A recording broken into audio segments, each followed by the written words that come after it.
So, let me get my box out of the way. There we go.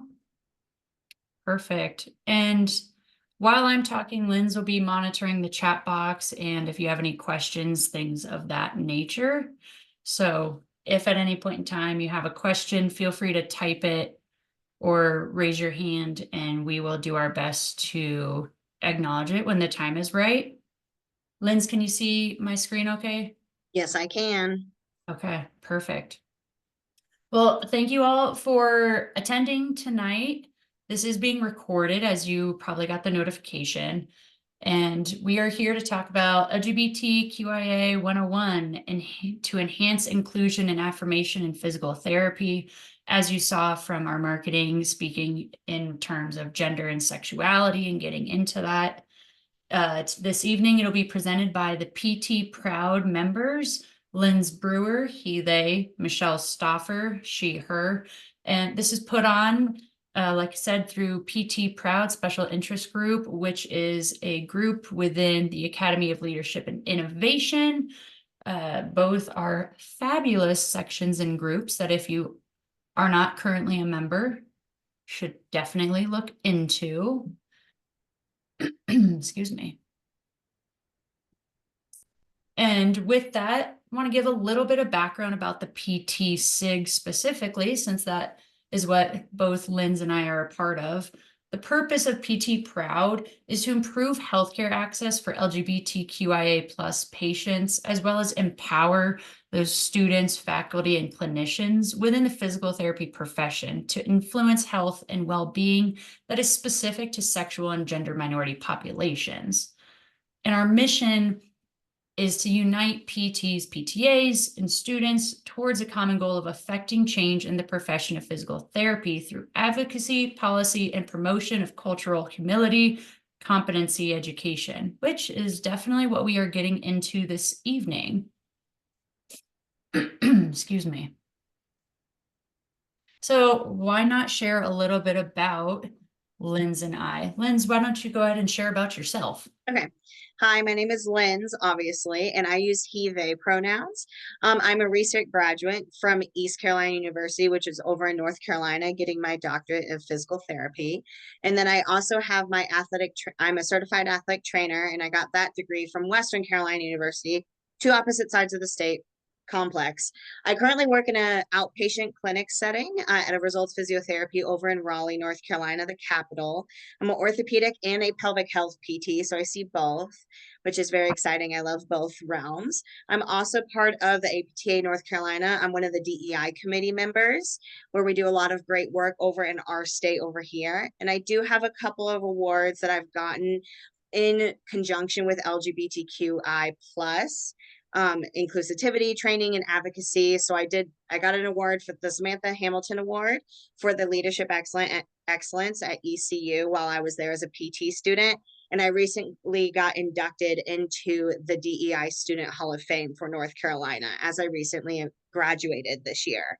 So that's a little bit about me. I do identify as a non-binary trans man, and I'm also pansexual, and those are some words that you're going to hear later on. So if you don't know what those mean, that's okay. We'll learn later. Oh, there we go. Thank you, Lynn's. And a little bit about myself. My name is Michelle Stoffer. I use she, her pronouns. I identify as lesbian, a little bit more straightforward of a term and a little bit older of one, but Lynn's will get into all of the different terms that you'll be hearing later. I got my Doctor of Physical Therapy degree from the University of Colorado Anschutz Medical Campus.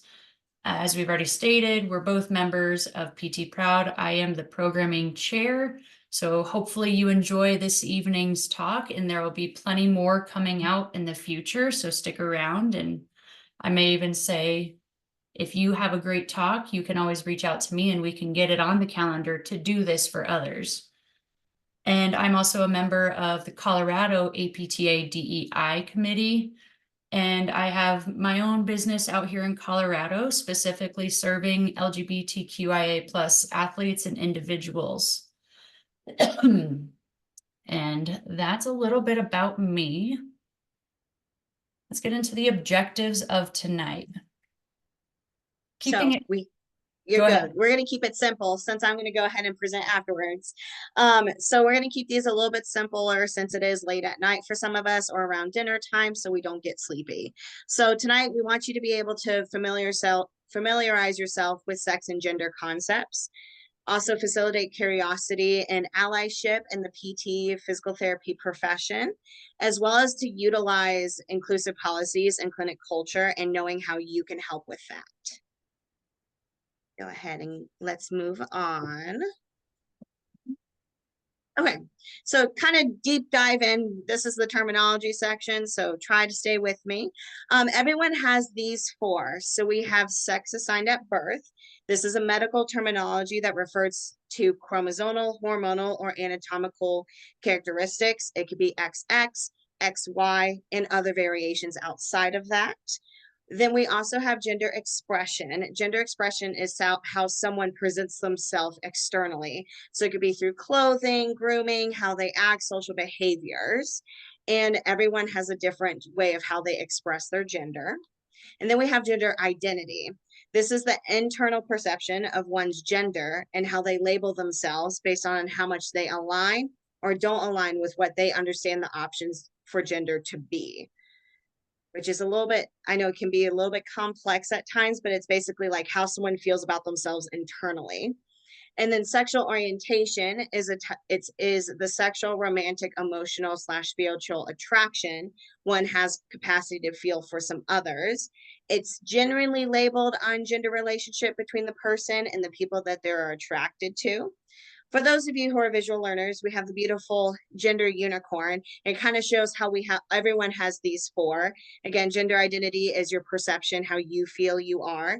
Gender expression is how you're going to present yourself, mannerisms, things like that. Sex assigned at birth, we have female, male, and other / intersex. And I'll talk a little bit more about what intersex is here in a second.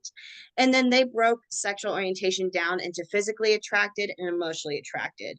So there's sexual orientation, but there's also romantic orientations. We'll hit a little bit on both, but mostly we're going to focus on sexual orientation. We can go ahead and move on to the next one. So this is my disclaimer for all definitions that you're going to learn tonight.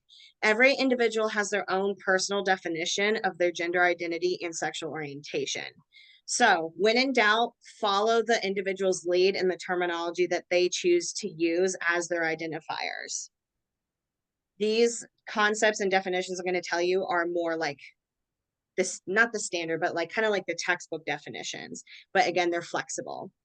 Again, I love visual pictures. So this is the sexuality galaxy. So we have sexual orientation over on the left, and that kind of shows that we have a bunch of different sexual orientations like pansexual, bisexual, demisexual. Those are all like sexual orientations within themselves.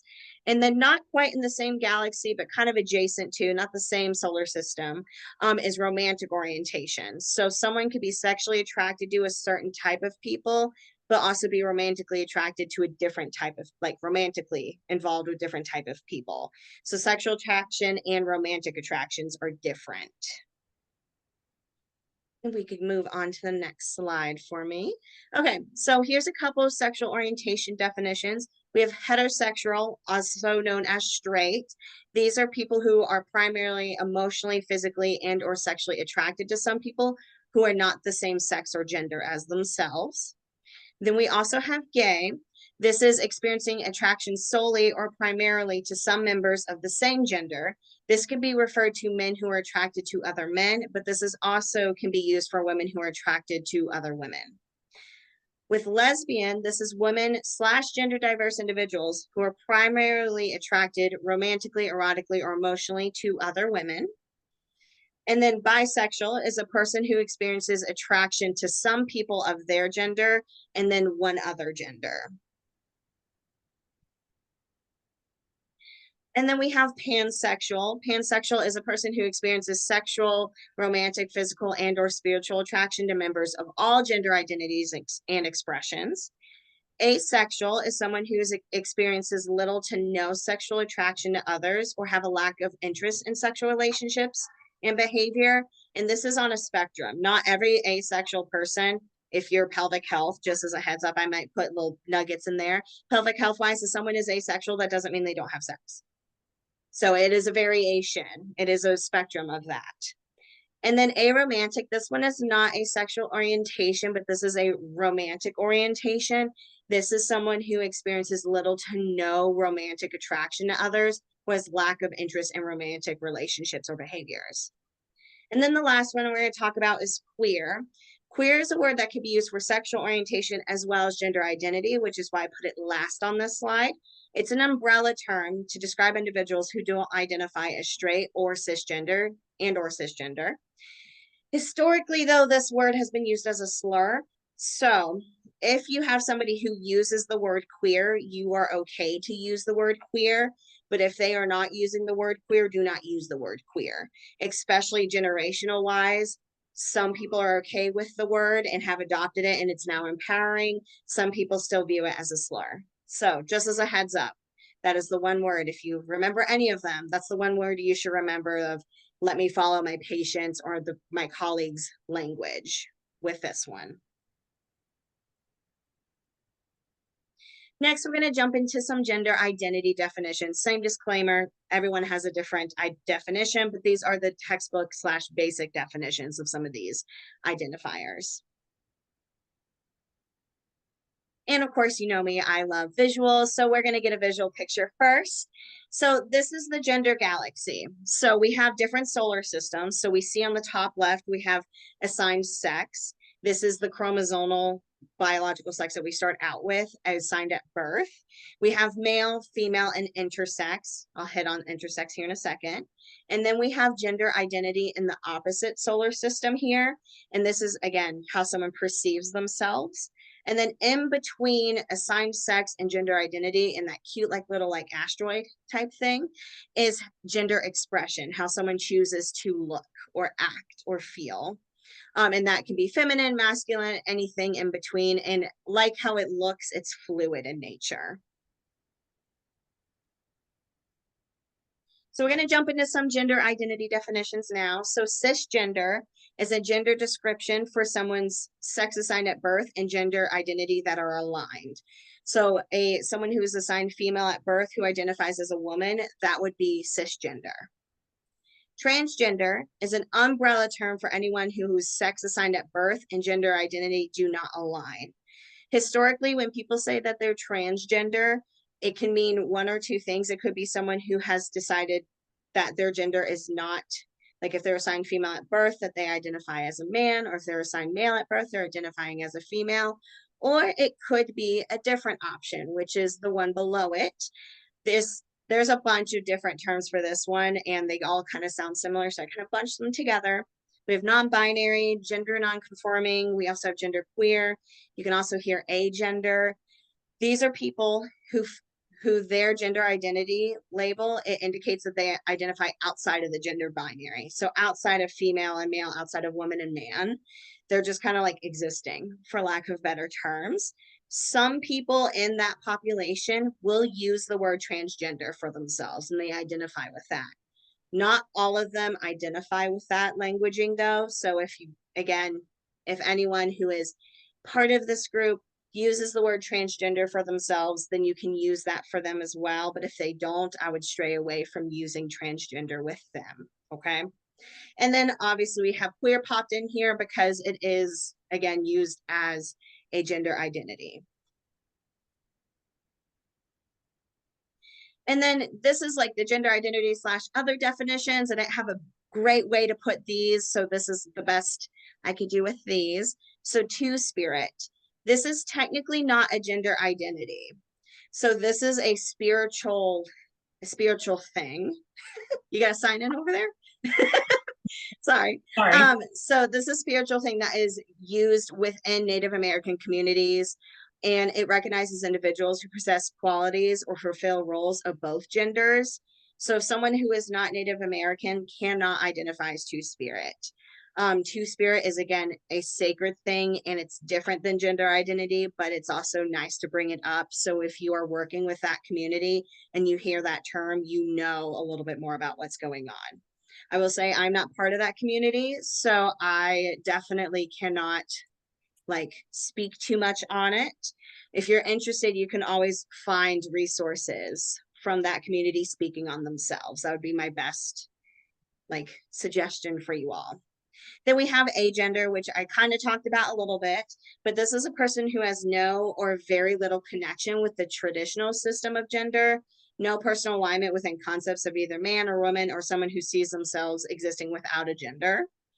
And then we have intersex. I've been talking about it a little bit, but now we're going to dive deeper into it. Intersex is not a gender identity. This is a biological identity. So it's a term for a combination of chromosomes, gonads, hormones, internal sex organs, external sex organs, and genitalia that differ from the two expected patterns of male or female, or XX and XY. Formerly known as oh gosh, I'm not even sure I can say that word. You got it, Michelle. I'm really bad at words sometimes. Thank you. Obviously, I don't use that word often, and there's a reason why, because that is very outdated and derogatory. So they prefer intersex. A lot of the times people will not know they're intersex until around puberty or in adulthood when they're having fertility problems, or their puberty is not going how we typically expect it based off of the sex they were assigned at birth. We're going to go a little bit into pronouns now. So as a reminder, everyone has different set of pronouns, and they're not preferred pronouns. I don't like the word preferred pronouns personally. They're the pronouns that you refer them to. So preferred makes it seems like it's a choice, but if this is the pronouns the person uses, use those pronouns because that is how you address them with respect. We'll go ahead and go to the next slide. So I have a cute little picture. Sorry, I couldn't help myself. I like colors and pictures. So these are a bunch of different types of pronouns. So we have she, her, hers, he, him, his, and then we go into some of the non-binary or gender neutral terms, they, them, theirs. And then we also have some of the neo-pronouns. So these are examples of several different neo-pronouns. I'm going to tell you, I'm not the best at saying all of them. When in doubt, if you cannot figure out how to say one, and if you're comfortable and you have that therapeutic alliance with your patient, you can ask, how do you pronounce the pronouns you utilize? Or you can just use their name. And some people like me, we have multiple sets of pronouns. So if I use he, they pronouns, that means you can use he, him, his, or they, them, theirs for me, and both of them refer to me. My number one rule I like telling everybody when it comes to pronouns, because I feel like that's a big barrier for a lot of people and people get scared of pronouns, is give yourself grace. You're going to mess up and that's okay. Don't beat yourself up when you mess up. Just correct the mistake, quick apology, and move on.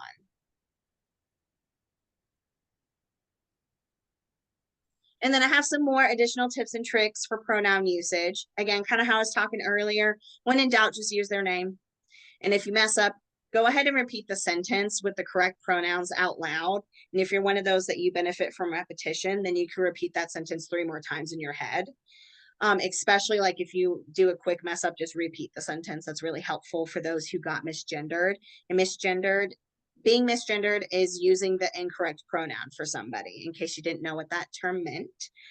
Short, quick apology when you mess up. Do not drag it out. It makes everyone uncomfortable. It makes you uncomfortable. It makes the person uncomfortable. Just don't do it. From personal experience, just don't make a big apology. Just say I'm sorry and then move on. And then when you're not around that person, you can practice their pronouns when they're not around. So whenever you're talking about them in conversation, or if they're one of your patients and you're document using their pronouns. And then if you hear somebody else talking about this person and you hear them misgender, go ahead and correct them and tell them like, hey, they use they, them pronouns, and have them repeat the sentence.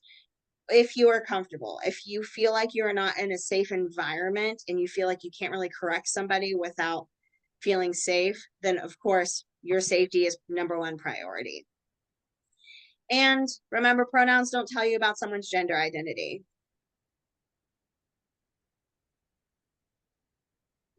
Your turn, Michelle. Thank you, Lynn's fantastic. Let's bring those terms now into allyship and what exactly it even means to be an ally. And for being an ally, it's someone who supports and defends LGBTQIA plus individuals at the end of the day. What exactly that looks like is going to be different for every single person. So as Linz was saying with terms and what is proper for one person and not, the disclaimer is same thing with being an ally. Of because you do one thing and you don't do 10 other things doesn't mean that you're not an ally. Everybody is going to see it and do things differently. That's what makes us human and individuals. And for that, it can be a person of any background and you can hold any knowledge point. So just starting and recognizing pronouns and incorporating that into the clinic, you are already being an ally. And then that's something you can build upon, just like your knowledge with anything else. We all had to take a ton of coursework to get into physical therapy. You didn't just wake up one morning and say, I'm going to be a physical therapist. Well, maybe you did, but you had to then go and get licensed and everything, you know, but that's the same thing for being an ally. It is a whole work in progress. And like Lynn's, I do love my pictures and I feel like it can start to show different ways and speak that sometimes words don't seem to process for some of us like myself.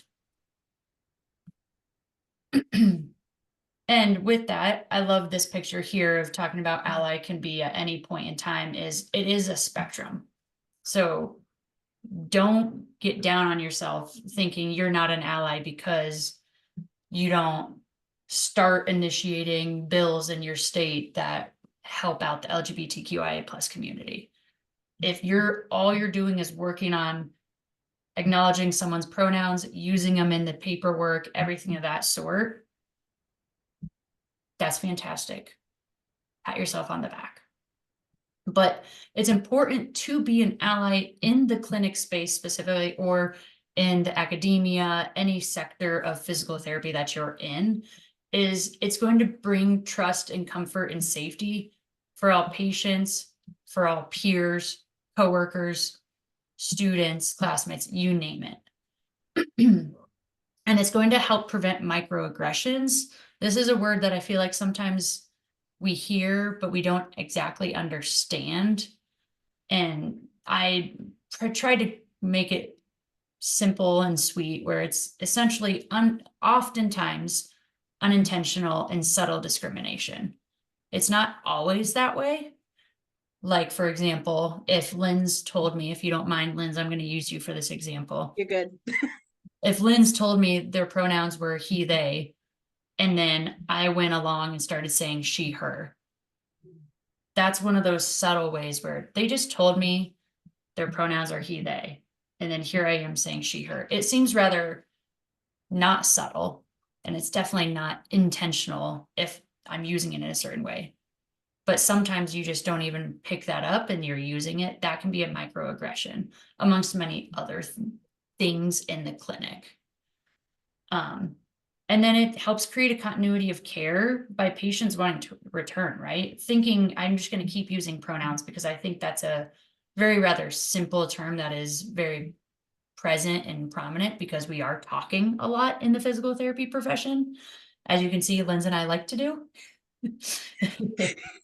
But by using pronouns, they're going to say, wow, that was the first medical professional who asked me what my pronouns were and then tried to use them in our conversation. That meant a lot to me. I'm definitely going to go back there. I'm going to send my friends there because if they make that effort, then they must be doing this, this, and this. And sometimes that's all it takes for someone. Mm-hmm. And then lastly is acting on behalf of the APTA. We have, as an organization, come out with a stance regarding the LGBTQIA population. And we also, in our core values, acknowledge things that we should not be discriminating against: altruism and inclusion. I won't read these definitions. I'll leave that for you to review, but this is our core values as a body. And this is for physical therapy, PTAs, PTs, technically students of both. We should be providing care with these values in mind. And then here's the APTA stance. I'm going to read this one in case people aren't familiar with it. I know when I was going to school, we had to read the core values and all these different things. So I was arguably more familiar with that. But the APTA is committed to being an inclusive organization for individuals with lesbian, gay, bisexual, transgender, questioning, queer, intersex, and asexual populations, and individuals of other sexual orientations and gender identities. APTA and its members are committed to promoting equity and inclusivity while also addressing policies and practices that perpetuate the exclusion of LGBTQIA people in our association, the profession, and society. So when you think about that, we really got to work on making sure we are allies and representing this community appropriately to be standing and showing our profession this is what we stand for. So how are some ways to be an ally in the clinic? One is acknowledging someone's identity and respecting it without treating them any different, right? If you know they've shared their transgender, you don't start inquiring about that out of your curiosity. That's not what we're talking about here. It's being open, level playing field. They can share as much as they desire, what feels pertinent for that session, and you let them lead the way. Once you start exploring and going in, you've now removed yourself from being an ally, and now you could potentially be getting into those microaggressions and other issues. And then engaging in conversation for rapport like you would any other patient. This seems obvious, but at the same time, if you are interacting with someone and you learn that they're intersex, and maybe to your knowledge, you've never interacted with someone else who's intersex, who knows, we all get nervous about things. You don't know what's going to happen. You might start acting differently, and you don't need to. They're still, at the end of the day, they're a person seeing you. They're a classmate here. They're a student, a teacher. It's all the same. There's nothing different about them. What do you want to talk about? Sports, the election, this, that, whatever it is. It's all the same. There's just this other piece of information you know about them, and that's all there is. And then make sure to empathize. That's what I was talking about, of like that level playing field of keep it level and let them share their lived experiences. Don't go asking about it.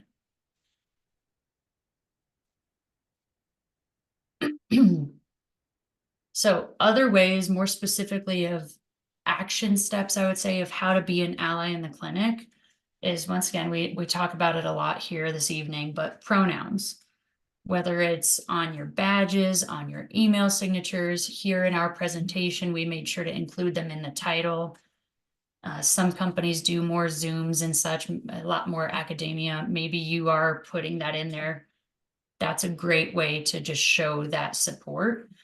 Because this graphic, Boston Consulting, they had a really great article and such, but it shows that it's not just about you, yourself, or the client, this and that, but if I'm an ally and I'm doing these things, the person in my workspace who is maybe trying to figure out their own identity of sorts will feel a little bit more at ease and be able to do a better job knowing, hey, I see my peer who is let's just go cis straight man. Wow, he's got his pronouns on his badge. I'm not really sure what exactly I am, but like I feel a little bit better. I feel a little bit calmer seeing that. Those types of things go a long way. And then speaking of the pronouns, is greeting new patients with your pronouns. I personally do this. The one time, I'm not big on doctor personally, but I'll walk up and say, hi, I'm Dr. Michelle Stauffer, she, her, how do you like to be called? Whatever comes out in that moment. I say all different sorts of stuff, but right off the bat, I list everything for me. They can choose than for them. And then mentioning LGBT friendly on websites and advertisements. This is something Google, they have LGBT friendly and transgender friendly that you can click on Google. So for those who have the smaller clinics that are able to do that and utilize Google, that's a great way. But even putting different types of LGBT plus friendly blog posts, this, that.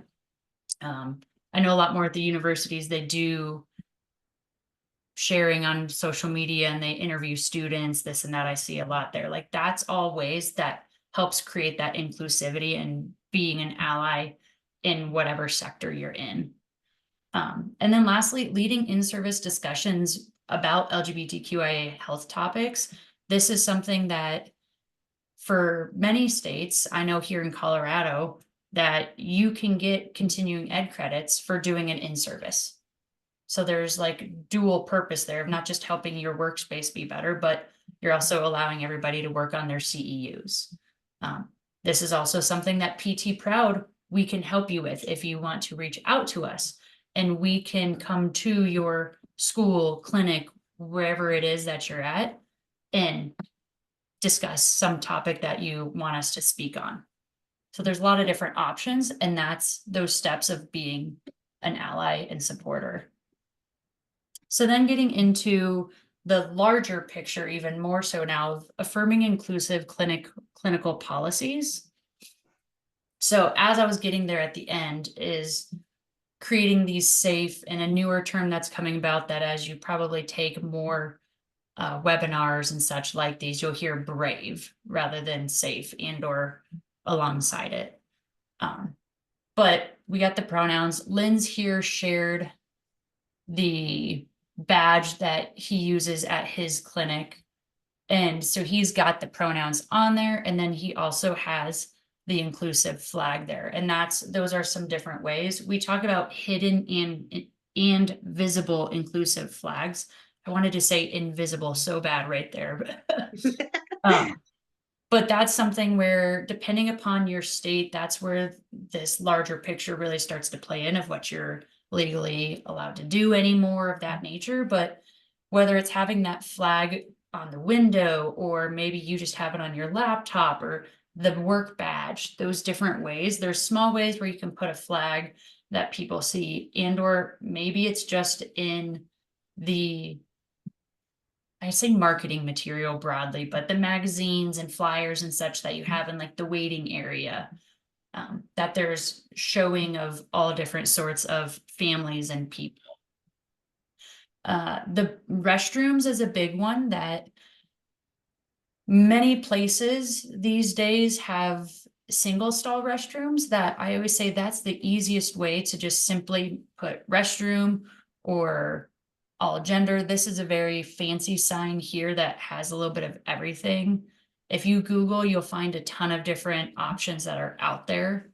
And then sometimes we recognize in the larger institutions, it's harder to make these changes, but these are things that you can know, and perhaps you can bring forth to those who have the ability to make changes at the institution.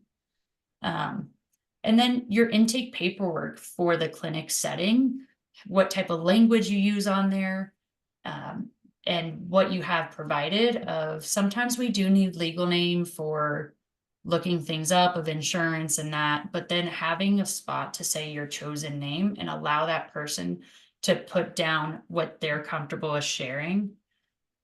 So that's the same thing of legal sex, gender identity, pronouns. I'm a big advocate for lines to allow them to place anything, and you can put a disclaimer of fill out as much as you're comfortable with. Sometimes that's very almost coming across in your face to people. If there's just a bunch right there that they feel, oh my gosh, I have to fill all of this out. Maybe I'm not even sure what my gender identity is right now, and I have to make a selection. Oh my gosh.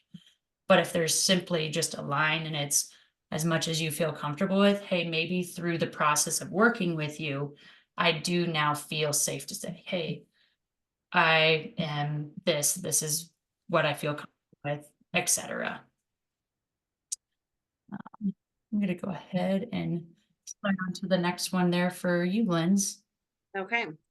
So obviously we're all around the US and every state has a different policy. But first, we all have different state chapters of the APTA and our PT practice acts. So looking at our practice acts and how they're utilizing pronouns, even with just like what our rules are, if they're using she/he, that's technically not inclusive enough because then that excludes everyone who's gender neutral. So bringing that up to those who are more in charge of like writing your practice acts or things like that, keeping an eye on that is very helpful. So regarding healthcare access within your state, it's very important that you know about this because that can change how your patient, clientele, people like that are going to present and how willing they're going to talk to you about those things. So it's always important to know what your state's legislation is for or against gender affirming care. So over on the right here, we have a really sad map. So this is a map looking at states who have bans or legislation that is actively against specifically youth and adolescents getting any medical gender affirming care. And I know I'm from North Carolina, so I know a lot more about it, but we cannot use any gender affirming medications, things like that for anyone who's under the age of 18, even if they're having the typical signs of someone who would benefit from gender affirming care, unless they're intersex. That's my little soapbox for the day. Um, but knowing what your state's legislation is, because specifically if you work with adolescents or you're working with young adults specifically who are now out of the 18-year range or in the early 20s, they might have been younger at some point, as all of us are younger at some point, and they might have had trouble accessing care and they have grown to distrust the healthcare community because of that. And it was because of the laws that are in place in the state. So just being aware of that, even if you are the most open person, sometimes it takes a little bit for patients to get comfortable with, as you all know, especially if those of us who are in the clinic, we know that very well. And then insurance companies can be a little bit funky as well and can provide a barrier as well. And I have a picture on the next slide kind of showing a little bit more on that. But depending on what your patient's insurance is, it can or cannot be covered. Gender affirming medical interventions cannot or can be covered by it. So we're going to go to the next slide for me. So I know that this is a bunch of colors. Those who are in the light blue states, those are the states that have protections that ban commercial insurances from not covering gender affirming services. So in case that was a little confusing, because when I read that first couple times, I was like, what is this meaning? It means that commercial insurances cannot tell somebody they cannot have access to that care because it's a gender affirming medical intervention, be hormones, surgery, things like that. Those that are the dark blue, these are states that ban commercial insurances and state Medicaid from excluding coverage for transgender and gender diverse healthcare, which is what that TGD stands for, because that's like a lot of words. So those are the ones that specifically state Medicare is protected. So those who have Medicare in those states can get gender affirming services without having to fight insurance. Now, the Black states, there are no laws on protecting the right to access care for gender affirming services, and insurances can tell individuals no and believe that and say that that is not medically necessary. We are not going to cover it. And that could be a major barrier within itself because a lot of the times if insurances do that, that means it's out of pocket, which is, as you all know, in healthcare, we're always fighting financial barriers at times, and that could be a major financial barrier. Heck yeah. And before I switch slides, being that we are in two entirely different states, that we didn't even recognize that, but when we got to talking, we're like, wow, this is perfect because I'm located in Colorado where we are a safe state. We have all these protections in place. I won't do it because I don't trust myself with technology, but you can go to the Colorado like DORA webpage, and I pulled it up just recently.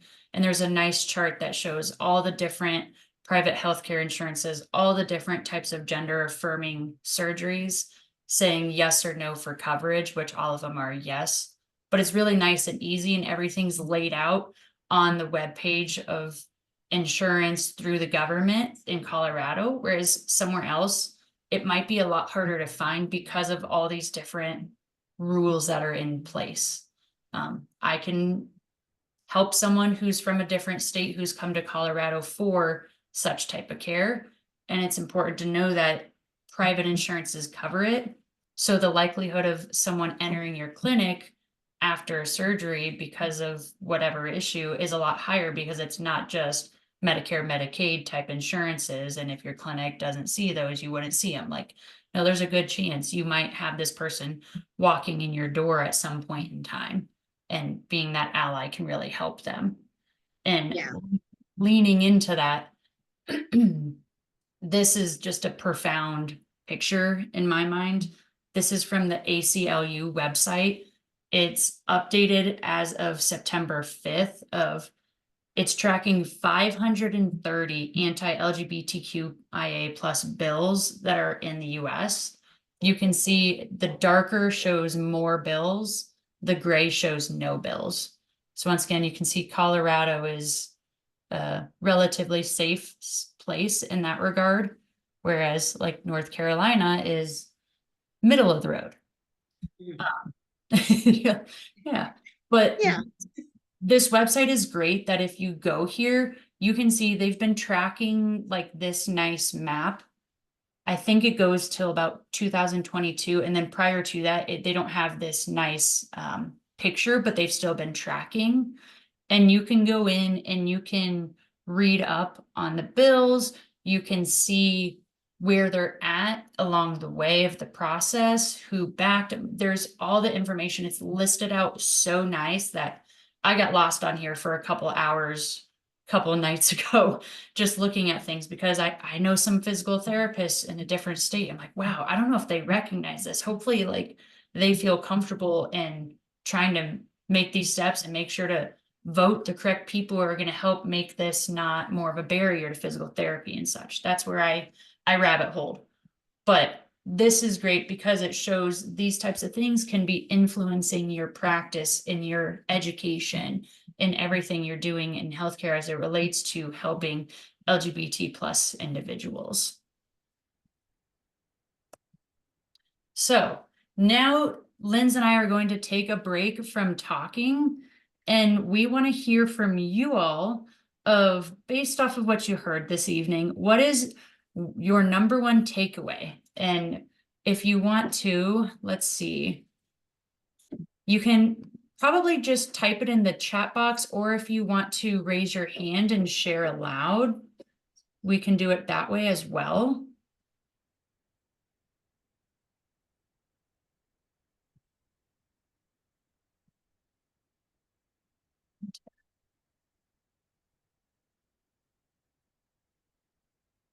You got some thinking going on, I imagine. Yeah. Also, quick fingers for typing. Well, I know how to make this.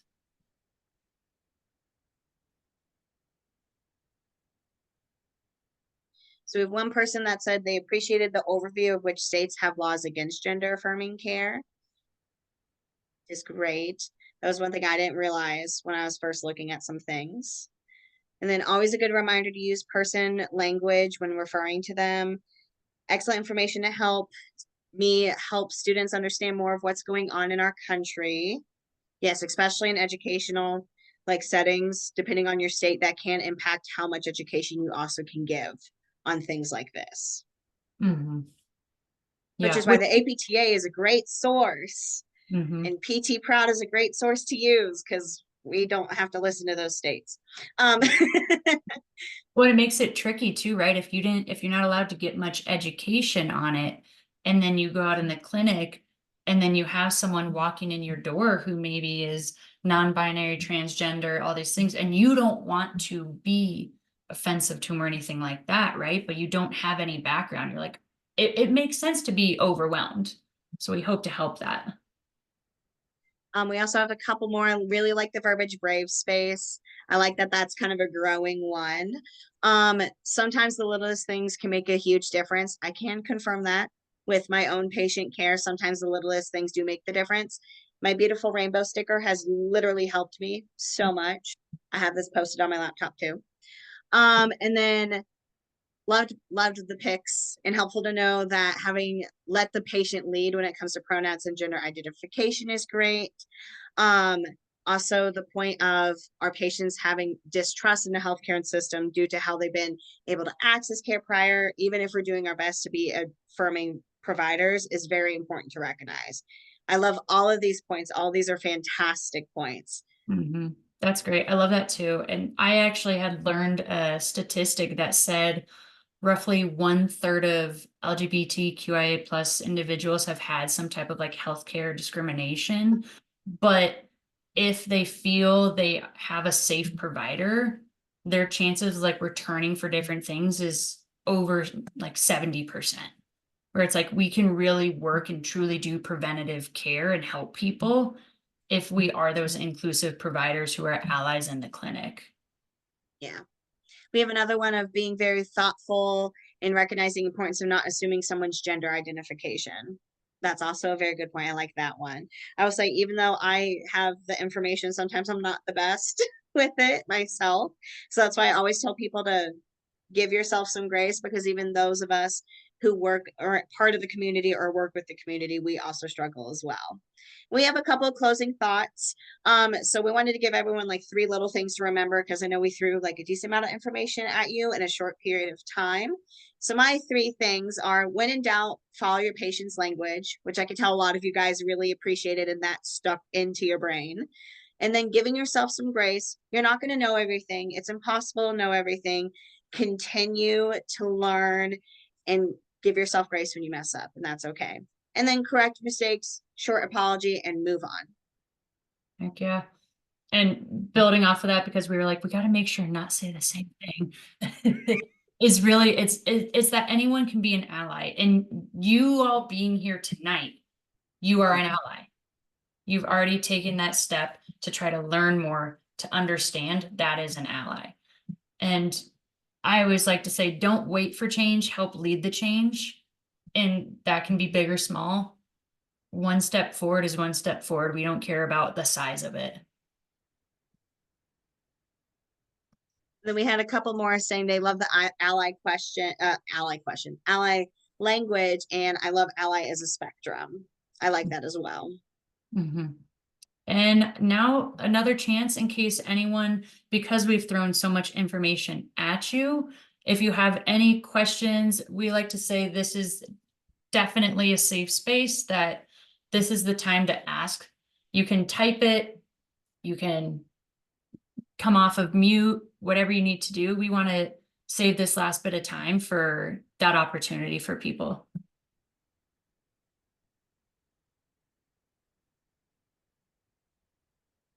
We got a great presentation. Thank you. Appreciate it.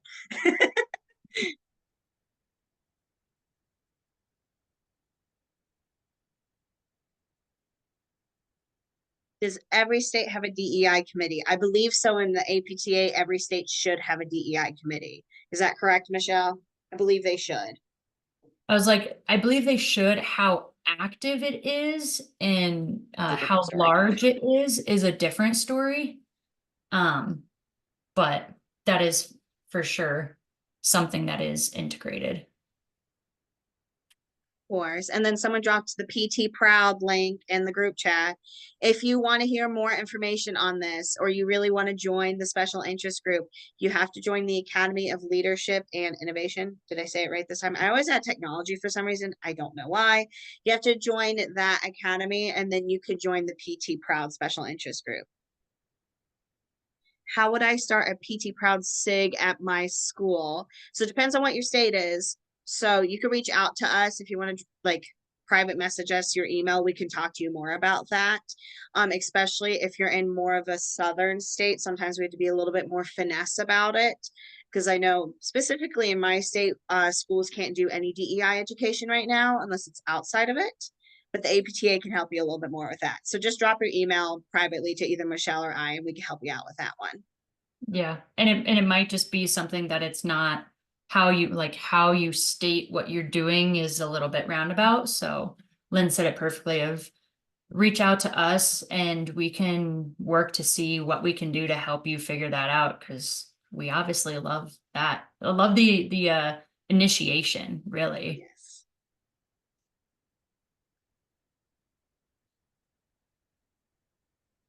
Anything else?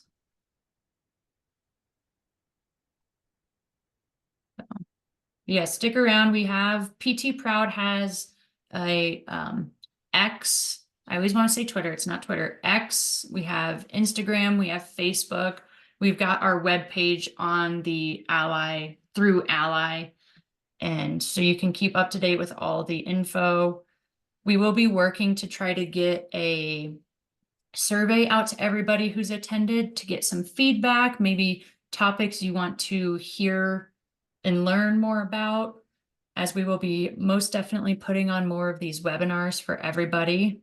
So be on the lookout for that, and do follow us and engage with us on all of our social media. We would love that.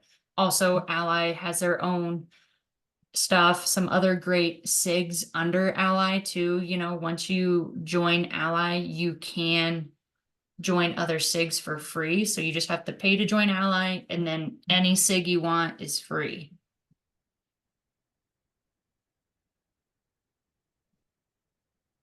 And will the recording be available at a later date? I believe so. Does that sound correct, Michelle?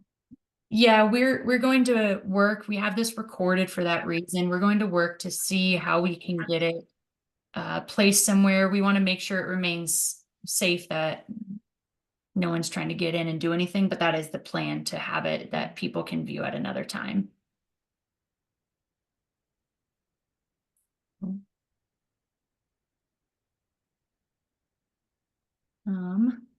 I think, feel like, is that everything? I'm trying to pull it up, but making sure I'm not missing anything. I feel like that's everything. For those of you that messaged me, I'm going to email you. Just writing down your email quick. Perfect. And Well, I'll put Michelle on the email as well. yes. Thank you all for attending tonight. Really means a lot to us as individuals and as a SIG and as a section. So thank you all. Hope you learned something, and if not, at least enjoyed the talk and reviewing information, and maybe some ideas you can take with you in whatever setting and sector of physical therapy you are working in. All right, let's go ahead and stop the recording.